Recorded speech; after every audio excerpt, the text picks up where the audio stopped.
ہر قسم کے شرعی، روحانی اور جسمانی مسائل اور وظائف کے لیے دارالعمل یوٹیوب چینل سبسکرائب کیجیے اور بیل آئیکن بھی پریس کریں تاکہ ہر ویڈیو آپ تک بآسانی پہنچ سکے۔ الحمد للہ رب العالمین والعاقبۃ للمتقین والصلاة والسلام علی رسول خیر خلقہ محمد وعلی آلہ واصحابہ اجمعین، اما بعد فاعوذ باللہ من الشیطان الرجیم، بسم اللہ الرحمن الرحیم۔ ان لکم فی رسول اللہ اسوۃ حسنہ، وقال النبی صلی اللہ علیہ وسلم من احب سنتی فقد احبنی ومن احبنی کان معی فی الجنہ، صدق اللہ العظیم وصدق رسولہ النبی الکریم، ونحن علی ذلک لمن الشاہدین والشاکرین والحمد للہ رب العالمین۔ گرامی قدر معزز سامعین، رسول اللہ صلی اللہ علیہ وسلم کے سنت طریقوں پر چلنے، اس پر عمل کرنے، اپنی زندگی میں آپ صلی اللہ علیہ وسلم کی سنت طریقوں کو اپنانے کے حوالے سے آج دوسرا جمعہ ہے۔ رسول اللہ صلی اللہ علیہ وسلم کی زندگی ہمارے لیے بہترین نمونہ ہے، اور اس کو اللہ جل شانہ نے بہترین نمونہ فرمایا ہے۔ یہ میری آپ کی بات نہیں ہے، اللہ تعالیٰ نے رسول اللہ صلی اللہ علیہ وسلم کی ہر ادا کو پسند فرمایا، اور پسند فرما کر اپنے بندوں سے فرمایا کہ اگر آپ بہترین شخصیت بننا چاہتے ہیں، بہترین انسان بننا چاہتے ہیں، اپنی زندگی کو خوبصورت بنانا چاہتے ہیں تو میری حبیب کی طرح بن جاؤ، میرے حبیب صلی اللہ علیہ وسلم کے سنتوں کو اپناؤ، میرے حبیب صلی اللہ علیہ وسلم کی طرز زندگی اپناؤ، اپنی نشست و برخاست، کھانا پینا چلنا، اپنی زندگی کے 24 گھنٹے میرے حبیب صلی اللہ علیہ وسلم کی زندگی کے مطابق بناؤ۔ اور آپ صلی اللہ علیہ وسلم نے پھر اس کی فضیلت بیان کرتے ہوئے فرمایا، من احب سنتی، جس نے میری سنت کو پسند کیا، فقد احبنی، جس نے میری سنت سے محبت کی، فقد احبنی، اس نے مجھ سے محبت کی، جس نے میری سنت سے محبت کی، فقد احبنی، اس نے مجھ سے محبت کی، ومن احبنی، جس نے مجھ سے محبت کی، کان معی فی الجنہ، وہ میرے ساتھ جنت میں ہوگا۔ کتنی بڑی فضیلت ہے۔ اگر کوئی یہ پوچھے کہ میں رسول اللہ صلی اللہ علیہ وسلم کی زندگی اپنانا چاہتا ہوں، میں اپنا چہرہ رسول اللہ صلی اللہ علیہ وسلم کی طرح بنانا چاہتا ہوں، میں کھانا پینا چلنا پھرنا، خلوت جلوت، اندرونی گھریلو زندگی، بیرونی زندگی، انفرادی زندگی، اجتماعی زندگی، میں تمام کی تمام زندگی رسول اللہ صلی اللہ علیہ وسلم کے طریقے کے مطابق گزارنا چاہتا ہوں، اس کا کوئی فائدہ تو مجھے بتا دیں، اس کی کوئی فضیلت تو مجھے بتا دیں۔ تو اسے کہیں کہ اگر آپ رسول اللہ صلی اللہ علیہ وسلم کی زندگی کے مطابق اپنی زندگی بناؤ گے تو رسول اللہ صلی اللہ علیہ وسلم کی جنت میں معیت ملے گی۔ رسول اللہ صلی اللہ علیہ وسلم نے خود فرمایا، اور یہ نہیں فرمایا کہ جو میری سنتوں سے محبت کرے گا وہ جنت میں جائے گا، نہیں، کان معی فی الجنہ، میرے ساتھ جنت میں ہوگا۔ رسول اللہ صلی اللہ علیہ وسلم جنت بھی ہو اور ہو بھی رسول اللہ صلی اللہ علیہ وسلم کے ساتھ۔ ایک صحابی رسول اللہ صلی اللہ علیہ وسلم کے پاس حاضر ہوتے ہیں اور عرض کرتے ہیں، اللہ کے حبیب مجھے ایک فکر ہے۔ فرمایا کیا فکر؟ فرمایا آپ جنت کے اعلیٰ علیین میں ہوں گے، جنت الفردوس میں ہوں گے، اور ہم اس سے نچلی جنتوں میں ہوں گے، ہمارا دل چاہے گا کہ آپ کی زیارت کریں گے، آپ علیحدہ جنت میں، ہم علیحدہ جنت میں۔ آپ صلی اللہ علیہ وسلم نے فرمایا کہ جو دنیا میں جس کے ساتھ محبت کرتا ہے جنت میں اسی کے ساتھ رہے گا۔ اور ہم رسول اللہ صلی اللہ علیہ وسلم سے محبت کرتے ہیں، محبت کی علامت کیا ہونی چاہیے؟ صحابہ محبت فرماتے تھے تو جان نچھاور فرماتے تھے، صحابہ محبت فرماتے تھے آپ کے حکم پر قربان ہوتے تھے، صحابہ محبت فرماتے تھے تو اپنا سارا مال رسول اللہ صلی اللہ علیہ وسلم کے قدموں پہ نچھاور کر دیتے تھے۔ ہم اس دور میں اگر رسول اللہ صلی اللہ علیہ وسلم سے محبت کا دعویٰ کریں تو محبت کے دعوے کی علامت یہ ہے کہ ہم رسول اللہ صلی اللہ علیہ وسلم کی زندگی کے مطابق اپنی زندگی کو بنائیں،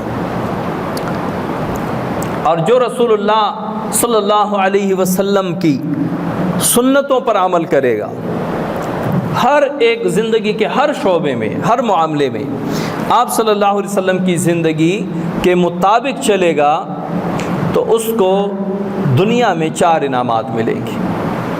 4 انعامات اس کو دنیا میں ملیں گے، اور یہ تجرباتی باتیں بھی ہیں، تجربات سے گزر چکی ہیں کہ جو اپنا حلیہ، اپنا لباس، اپنا چلنا پھرنا، اپنا کھانا پینا، نشست و برخاست، خلوت جلوت کی زندگی رسول اللہ صلی اللہ علیہ وسلم کے سنت کے مطابق گزارتا ہے تو اس کو 4 انعامات تو دنیا میں مل جاتے ہیں۔ نمبر 1، نیک لوگوں کے دل میں اللہ تعالیٰ اس کی محبت ڈال دیتا ہے۔ جو دنیا میں نیک لوگ ہوتے ہیں تو یہ جو سنت کا پابند نوجوان ہے، سنت کا پابند شخص ہے، چاہے نوجوان ہے، بچہ ہے، بوڑھا ہے، سنت کا پابند ہے، اللہ تعالیٰ نیک لوگوں کے دل میں اس کی محبت ڈال دیتا ہے۔ اللہ کے بندو، نیک لوگ جس سے محبت کرنے لگ جائیں تو ظاہر ہے اس کے لیے دعا بھی کریں گے، اس کے ساتھ بات چیت بھی کریں گے، اس کے ساتھ بیٹھیں گے بھی، اس کو نصیحت بھی کریں گے، تو یہ کتنا بڑا فائدہ ہوا۔ میں صرف ایک تجربہ اپنا بتاتا ہوں۔ پرسوں 2-3 دن پہلے کی بات ہے، ایک بہت بڑے عالم تشریف لائے تھے رائیگڑھ، تو علماء بیٹھے ہوئے تھے، تو ان علماء میں میرے سر پہ پگڑی تھی، تو علماء جب بیان مکمل ہوا تو سارے جا رہے تھے، ان سے مصافحہ کر رہے تھے، تو میں بھی لائن میں لگ گیا۔ اب میں دیکھ رہا ہوں صاحب، جب میں پہنچا لائن سلام مصافحہ کرنے کے لیے تو انہوں نے ایسے دیکھا اور وعلیکم السلام ورحمۃ اللہ وبرکاتہ، حضرت کیسے ہیں؟ انہوں نے مجھے فرمایا حضرت کیسے، حالانکہ کبھی ملاقات نہیں ہوئی، نہ وہ مجھے جانتے ہیں، میں نے بس ان کا نام سنا تھا، بہت بزرگ ہستی ہیں۔ تو یہ میرے اندر کوئی کمال نہیں تھا، یہ سنت تھی جو انہوں نے میرے سر پہ دیکھی، تو بڑے محبت سے انہوں نے مصافحہ بھی کیا اور فرمایا وعلیکم السلام ورحمۃ اللہ وبرکاتہ، حضرت کیسے ہیں؟ تو یہ سنت کی زندگی جو ہے، اس کا ایک فائدہ یہ ہے کہ نیک لوگوں کے دلوں میں اللہ تعالیٰ اس کی محبت ڈال دیتے ہیں۔ اور یہ ایک واقعہ نہیں ہے، کئی جگہ پہ ایسا ہوا۔ الحمدللہ زمانہ طالب علمی سے پگڑی کی عادت ہے، اور ایک خوبصورت سنت ہے رسول اللہ صلی اللہ علیہ وسلم جو ترک ہوتی چلی جا رہی ہے۔ حرمین شریفین میں جب مدینہ منورہ میں پگڑی باندھ کے جاتا تھا تو عرب جو تھے وہ مجھے ایسے دیکھتے تھے، اب ان کو عجیب لگتا تھا، کیونکہ وہ آج کل جو سرخ رومال اوپر ڈال کے اور وہ ربڑ سا اس پہ لگا کے، کوئی مصنون عمل نہیں ہے۔ تو حرمین شریفین جو بنیاد ہے، مراکز ہے اسلام کی، وہاں پہ پگڑی مفقود ہے۔ تو ایک عرب کے ساتھ جانا ہوا زیارات پہ، جو تاریخی مقامات ہیں، تو میں نے ان کو کہا کہ یار 2 چیزیں آپ میں بڑی کمزوری دکھائی ہے، 2 چیزوں میں جو آپ صلی اللہ علیہ وسلم کی مستند سنت ہے، جن میں کسی کو اختلاف نہیں ہے، ایک داڑھی اور ایک پگڑی۔ داڑھی بھی آپ چھوٹی کر رہے ہیں، پگڑی آپ کے سر پہ نہیں ہے، بس ان میں یہ کمال ہے کہ وہ مان جلدی جاتے ہیں، ہماری طرح نہیں ہے کہ نہیں جی یہ جنت اس ٹوپی اور داڑھی پگڑی میں جنت تھوڑی ہے۔ آج کل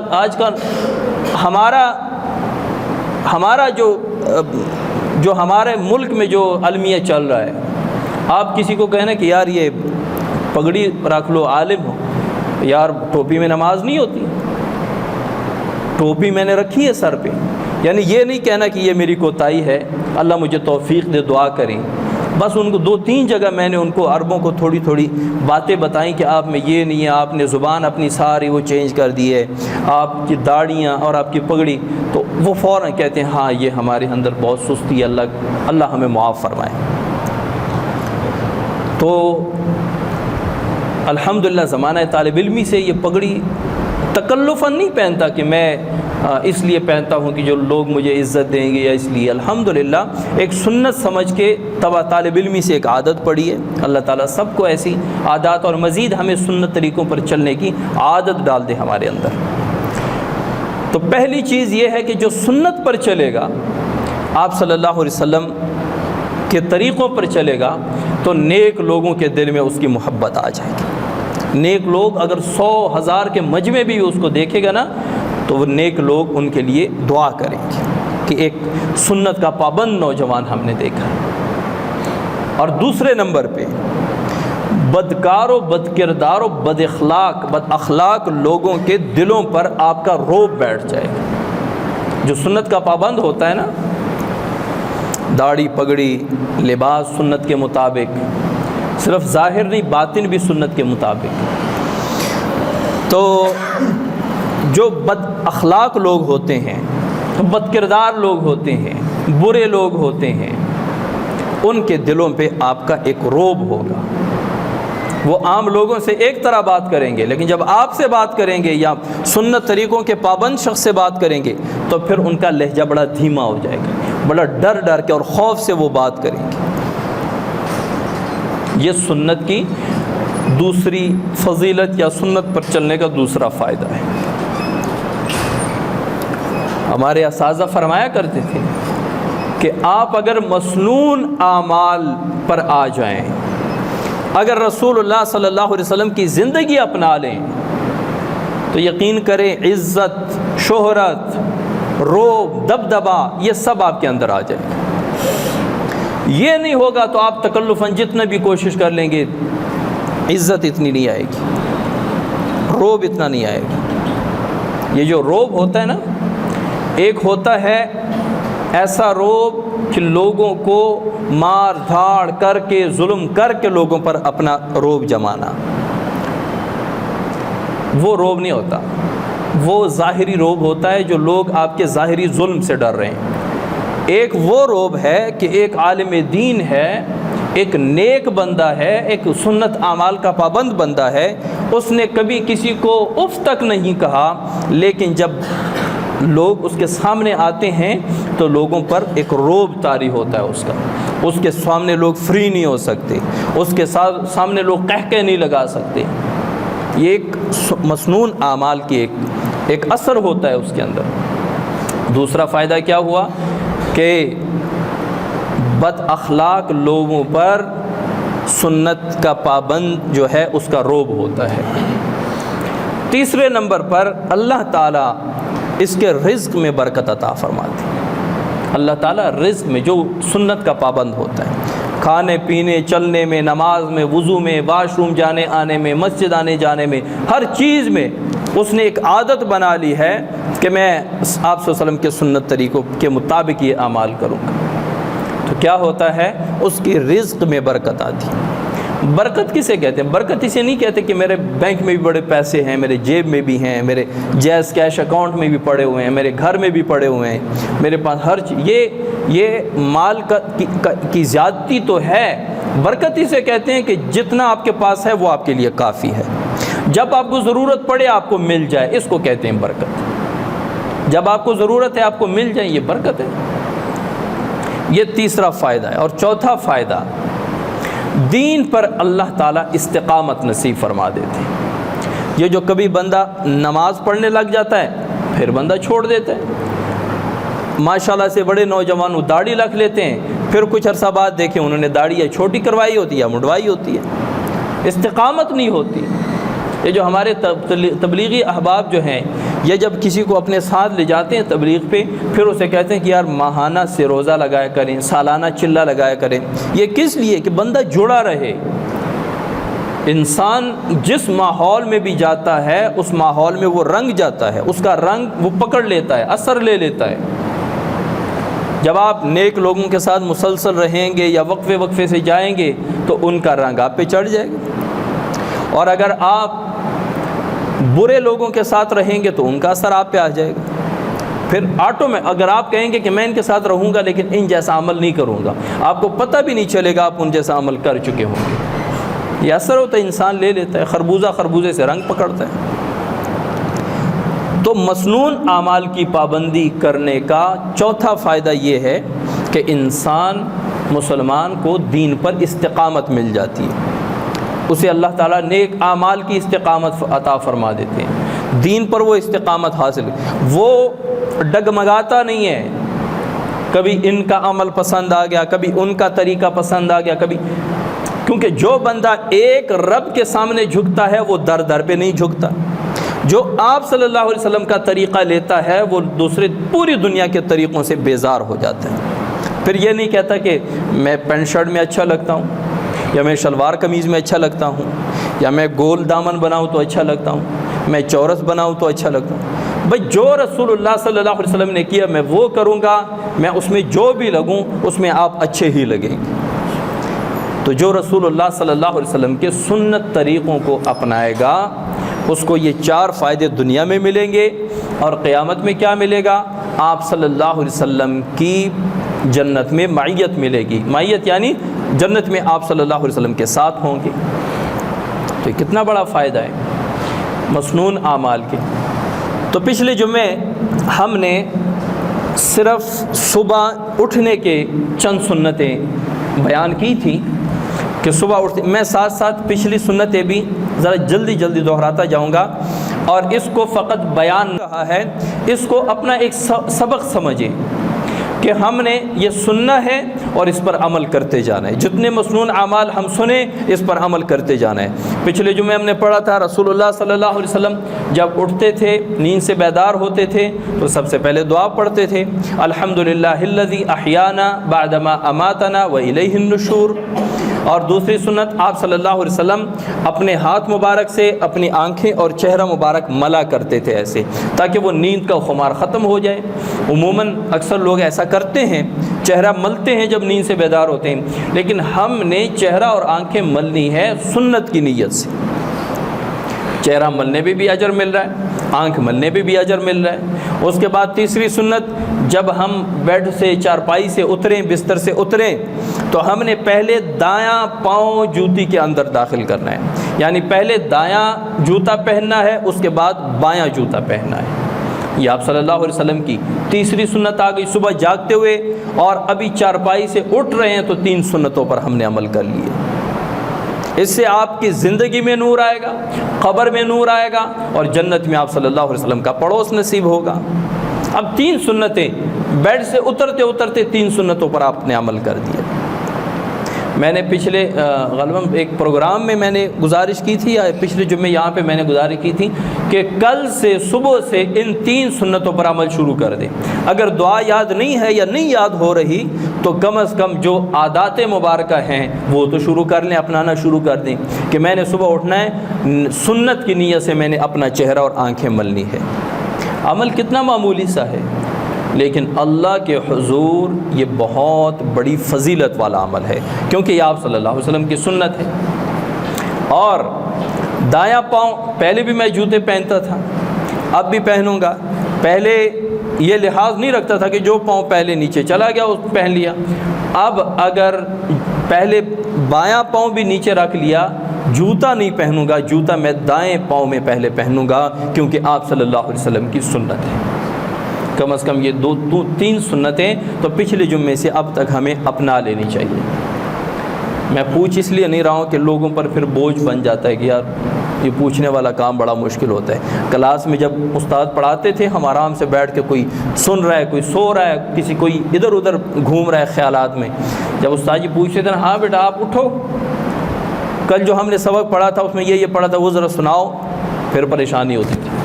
تو اگر میں پوچھوں مثال کے طور پہ کہ پچھلے جمعے ہم نے یہ سنتیں بیان کی تھیں، آج کس کس نے اس جمعے تک اس پر عمل کیا سنت کی نیت سے؟ اسی لیے میں نہیں پوچھ رہا، میں پوچھ نہیں رہا، تو میں پوچھوں گا نہیں، کیونکہ یہ میرا اور آپ کا معاملہ نہیں ہے، یہ آپ کا، رسول اللہ صلی اللہ علیہ وسلم کا اور اللہ تعالیٰ کا درمیان کا معاملہ ہے۔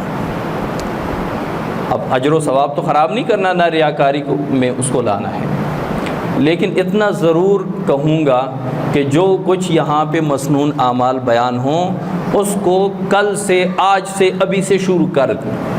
موت کا کچھ پتہ نہیں ہے، موت کب آ جائے کوئی پتہ نہیں۔ بلکہ آج کا وہ پرسوں 2-3 دن پہلے واٹس ایپ پہ ایک ویڈیو بڑی ہوئی تھی شیئر۔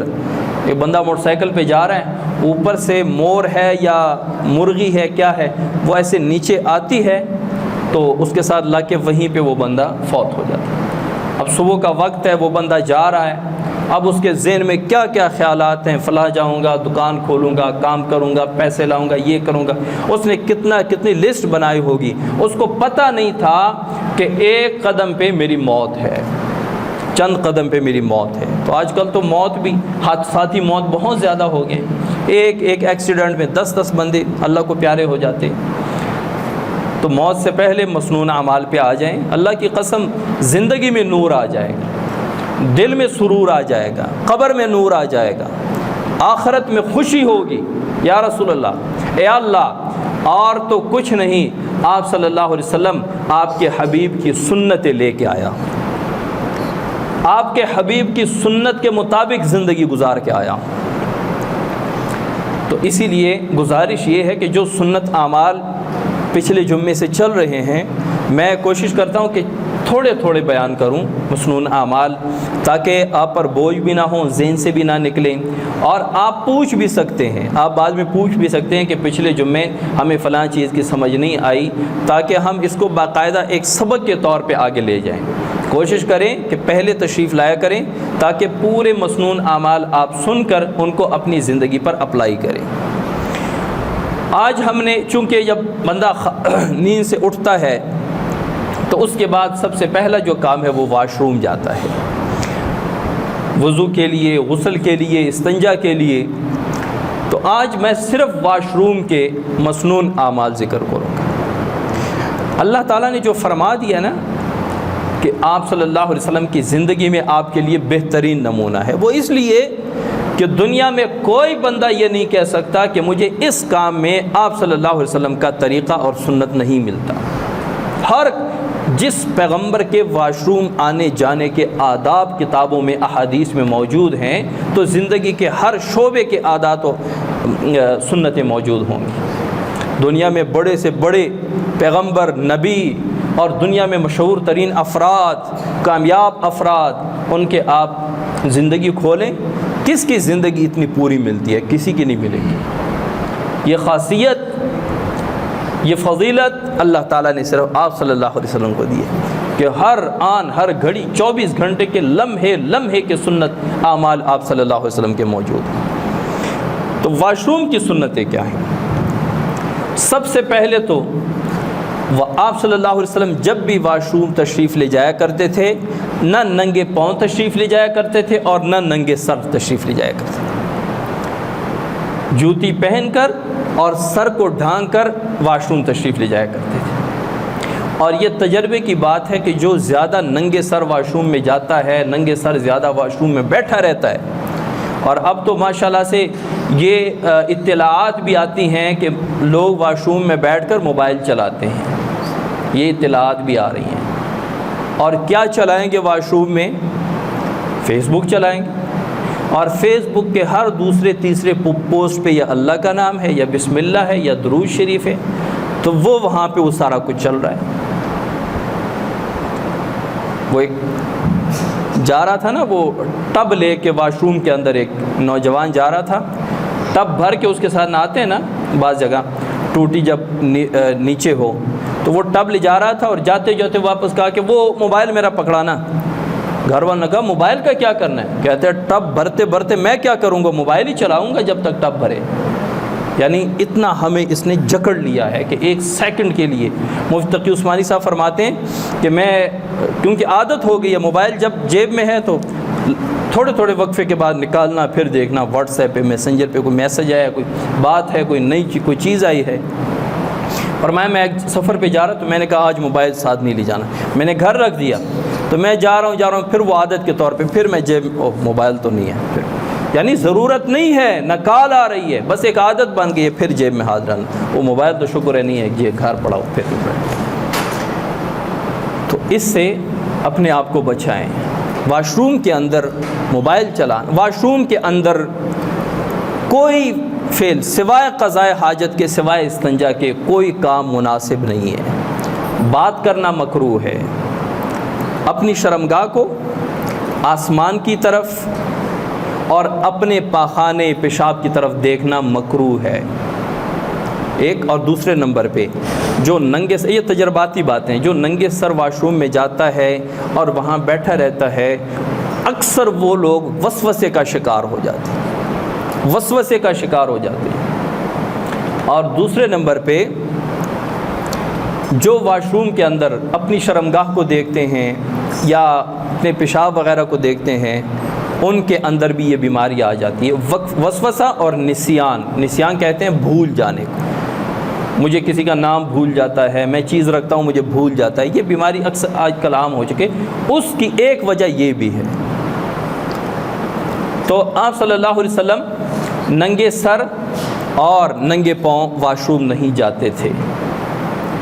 آج سے کوشش کریں کہ ننگے سر واش روم نہیں جانا، اور واش روم جانے سے پہلے آپ صلی اللہ علیہ وسلم اپنی انگوٹھی مبارک وہ اتار کے اپنی جیب میں رکھتے تھے، کیونکہ اس پر لکھائی کی وجہ سے جو کچھ لکھا ہوا تھا، اگر ویسے انگوٹھی ہے، نگینہ ہے، جو عام خوبصورتی کے لیے، اس کا اتارنا ضروری نہیں ہے۔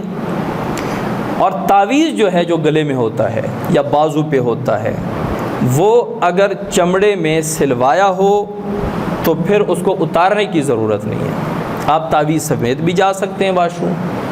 یہ چمڑے میں سلوانے کا مقصد یہ ہوتا ہے کہ اب وہ اتنا محفوظ ہو گیا ہے جس طرح آپ نے بٹوے کے اندر رکھا ہے، تو اب آپ اس کے ساتھ تعویذ کے ساتھ واش روم میں جا سکتے ہیں، آ سکتے ہیں۔ اس پہ کبھی پھر بات کریں گے کہ تعویذ پہننا جس کو بعض لوگ اچھا سمجھتے ہیں، بعض اچھا نہیں سمجھتے، انشاءاللہ اس پہ مفصل بات کریں گے، تفصیلی بات کریں گے کہ صحابہ اپنے بچوں کے گلے میں تعویذ پہنایا کرتے تھے۔ اور اگلی سنت آپ صلی اللہ علیہ وسلم کی واش روم جانے کی وہ یہ تھی کہ آپ صلی اللہ علیہ وسلم واش روم داخل ہونے سے پہلے واش روم کی دعا پڑھتے تھے، اعوذ باللہ من الخبث والخبائث، یا اللہ میں تیری پناہ چاہتا ہوں نر اور مادہ خبیث جنات سے، کیونکہ جنات اکثر جو ہے وہ گندگی والی جگہ میں رہتے ہیں، گندی جگہ میں رہتے ہیں، کوڑے کرکٹ پہ بڑے جنات ہوتے ہیں، واش روم کے اندر جنات ہوتے ہیں، جہاں پہ گندگی ہوتی ہے یا ایسی جگہ جو کھنڈرات بن جاتے ہیں، پرانے ہو جاتے ہیں، ان کو صفائی سے الرجی ہوتی ہے، صاف جگہ پہ وہ اتنے نہیں رہتے، واش روم کے اندر تو لازمی ہوتے ہیں۔ تو ان چیزوں کو اپنے سے دور کرنے کے لیے یہ بہترین دعا ہے، آپ صلی اللہ علیہ وسلم کی مسنون دعا ہے، اللہم انی اعوذ بک من الخبث والخبائث، یا اللہ میں تیری پناہ میں آتا ہوں خبیث جنات سے، چاہے وہ مرد ہیں یا عورتیں ہیں۔ آپ صلی اللہ علیہ وسلم یہ دعا پڑھ کے اپنا بایاں پاؤں واش روم کے اندر رکھتے تھے، یا جہاں پہ بھی آپ صلی اللہ علیہ وسلم قضائے حاجت کے لیے بیٹھتے تھے، اپنا بایاں پاؤں پہلے آگے کرتے تھے، پھر دایاں پاؤں، اور جب واپس نکلتے تھے تو پہلے دایاں پاؤں باہر رکھتے تھے، پھر بایاں پاؤں۔ میڈیکل اور تجربے سے یہ ثابت ہوا ہے کہ جب بھی بندہ کھڑے کھڑے اگر فوت ہوتا ہے، اس کی روح نکلتی ہے، تو وہ ہمیشہ دائیں طرف گرتا ہے۔ پھر اس پر ہم نے کچھ ویڈیوز بھی دیکھی ہیں جس میں کھیل کے میدان میں کھلاڑی کھیل رہے ہیں اور کھڑے کھڑے وہ دھڑام سے گرتے ہیں، تو اکثر جو ہے وہ دائیں طرف گر رہے ہیں، یا سامنے ایسے سیدھے گر رہے ہیں یا دائیں طرف گر رہے ہیں۔ تو اس میں ایک بڑی بات یہ ہے کہ جب آپ واش روم کے اندر قدم رکھیں گے، آپ نے بایاں قدم واش روم کے اندر رکھا ہے، دایاں قدم واش روم کے باہر ہے، اس وقت اگر موت آتی ہے تو چونکہ بایاں قدم باہر ہے تو آپ باہر گریں گے، اور اگر باہر نکل رہے ہیں تو پہلے دایاں قدم آپ نے باہر رکھا ہے، دایاں قدم باہر رکھا ہے، بایاں قدم اندر ہے، تو اگر اس وقت موت آتی ہے تو یہ بندہ دائیں طرف گرے گا، یعنی آگے کی طرف گرے گا۔ شریعت نے کتنی باریکیوں کا بھی لحاظ رکھا ہے، تو یہ آئندہ سے اس چیز کو بھی اپنی عادت بنا لیں۔ کچھ دن ایسا ہوگا کہ کبھی آپ کو یاد ہے، کبھی یاد نہیں ہے، کبھی عمل کر رہے ہیں کبھی، لیکن آہستہ آہستہ عادت بن جائے گی۔ اب مسجد میں داخل خارج کی ایک عادت بنی ہوئی ہے، جہاں بھی جس مسجد میں بھی داخل ہوتے ہیں آٹومیٹکلی اگر بایاں پاؤں قریب بھی ہو جائے تو اس کو پیچھے روک دیتے ہیں، دایاں پاؤں اندر رکھتے ہیں، نکلتے ہوئے بایاں پاؤں باہر رکھتے ہیں، ایک عادت بن جاتی ہے۔ پھر ایک بیل لگ جاتی ہے، ایک الارم لگ جاتا ہے کہ جہاں پر بس سنت عمل کا موقع آئے فوراً آپ کے ذہن میں آ جاتا ہے، آپ وہ عمل کرنے لگ جاتے ہیں۔ تو یہ آپ صلی اللہ علیہ وسلم کی اگلی سنت ہے کہ دعا پڑھ کے بایاں قدم پہلے اندر رکھنا ہے، اور اندر جا کے واش روم کے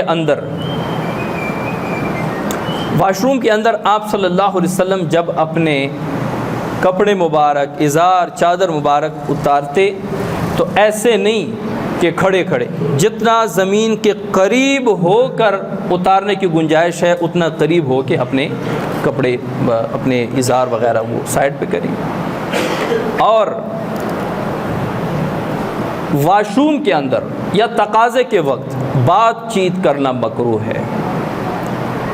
ایک اڈے پہ میں بیٹھا ہوا تھا بس کے انتظار میں، تو ماشاءاللہ یہ ڈرائیور، یہ کنڈکٹر، ان کی بھی ایک علیحدہ زندگی ہوتی ہے۔ تو ایک بندہ جو ٹکٹ کاٹ رہا ہے وہ بیٹھا ہوا ہے، اور ایک ڈرائیور آ رہا ہے وہ باتیں کر رہا ہے، وہاں پہ وہ بس ویسے کھلی جگہ ہے جہاں پہ صرف چھوٹا پیشاب کے لیے جگہ ہے۔ وہ ڈرائیور جو ہے وہ واقعہ سنا رہا ہے، کہتے ہیں ہم گئے وہاں پہ اتنی سواریاں تھیں، اور پھر وہ آ رہا ہے اور باتیں کر رہا ہے، اس نے اظہار کھولا، میں سائڈ پہ بیٹھا ہوں، میں بس کے انتظار میں ہوں، وہ آ رہا ہے، اس نے اظہار کھولا، وہاں جا کے پیشاب کے لیے بیٹھا ہے، چھوٹے پیشاب کے لیے، اور واقعہ سنا رہا ہے، اس کو روک نہیں رہا، واپس اٹھتا ہے، اظہار بند کرتا ہے، ہاتھ دھوتا ہے، اور جاتے ہوئے واقعہ اس نے ختم کر کے چلا گیا۔ یعنی اس نے اپنی بات نہیں روکی، سارا کچھ کر کے واپس چلا گیا۔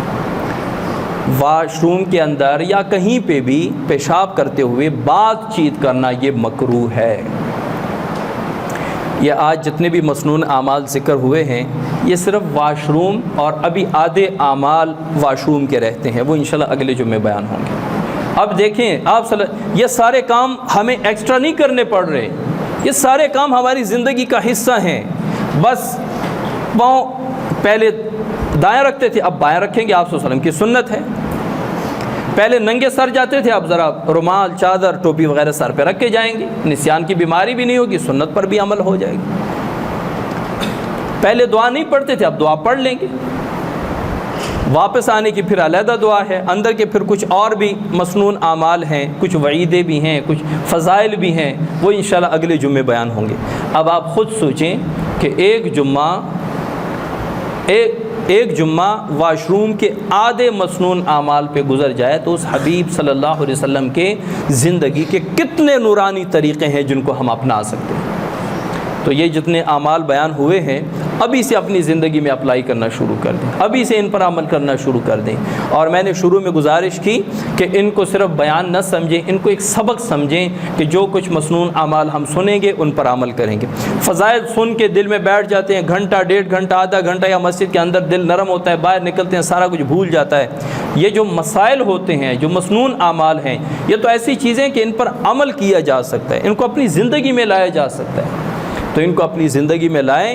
آپ زندگی کا سرور دیکھیں گے، آپ دل میں اس کا نور محسوس کریں گے۔ اللہ تعالی ہمیں پوری زندگی آپ صلی اللہ علیہ وسلم کے سنت طریقوں پر چلنے کی توفیق عطا فرمائے۔ سنتیں پڑھ